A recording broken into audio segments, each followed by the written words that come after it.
ஒரு நாள் தேவர்கள் எல்லாம் சிவனை பார்க்க போகிறாங்க. தேவர்கள்லாம் தொந்தரவு செய்கிறதுக்காக தரகாசுரன்னு ஒருத்தவன் இருக்கான். அவனை அழிக்கிறதுக்கு சிவனோட புதல்வனால் தான் முடியும்னு சொல்லிட்டு தேவர்கள்லாம் போய் சிவனை வேண்டுறாங்க. சிவன் அவர் நிஷ்டையிலேருந்து எழுந்து பார்க்கும்போது அவர் நெற்றிக்கண்லேருந்து ஒரு ஒளி பிளம்பு வருது.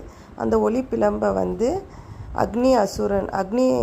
அக்னி தேவன் எடுத்துக்கிட்டு போகிறாரு. அந்த அக்னி தேவனாலையும் அந்த ஒளி பிளம்போட சூட்டை தாங்க முடியாதனால அவர் கங்கை நதியில் அந்த ஒளி பிளம்பை விட்டுறாரு. கங்கை நதி போகிற இடத்துல சரவண பொய்கைங்கிற ஒரு காட்டில் போய் அந்த நதி சேருது. அங்கே அந்த ஒளி பிளம்பு தண்ணியில் விழுந்து ஒரு 6 குழந்தைங்களாம் பிறக்குது தாமரையில். அந்த 6 குழந்தைங்களையும் அங்கே கார்த்திகை பெண்கள் 6 பேர் இருக்காங்க. அவங்க 6 பேரும் சேர்ந்து அந்த 6 குழந்தைங்கள வளர்க்குறாங்க. அவங்க அம்மா பார்வதி தேவி அந்த 6 குழந்தைங்களையும் பார்த்து கட்டி அணைச்சோன்னே அவங்கெல்லாம் சேர்ந்து ஒரே குழந்தையாகவும் 6 முகமாகவும் மாறிடுறாங்க. அதனால் அவங்க அம்மா அவனை 6 முகம்னும் ஷண்முகான்னு பேர் வைக்கிறாங்க. அவர் சிறு வயதில் முருகர் மயிலோட விளையாடுறது, தன் அண்ணன் கணேசனோட பல்லாங்குழி விளையாடுறது, இதுமாரி விளையாட்டுத்தனமாக இருந்தார்.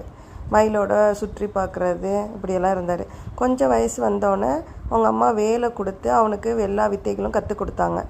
அதோடு அவன் போருக்கு தயாராகிட்டான். அதோடு போய் அந்த தரகாசுரனை வதம் பண்ணிவிட்டு வந்துடுறான். அதுக்கப்புறம் அவன் மக்கள் எல்லாம் வாழ்த்தி எல்லோரும் நல்லா இருக்கணும்னு அருள் புரிகிறாங்க.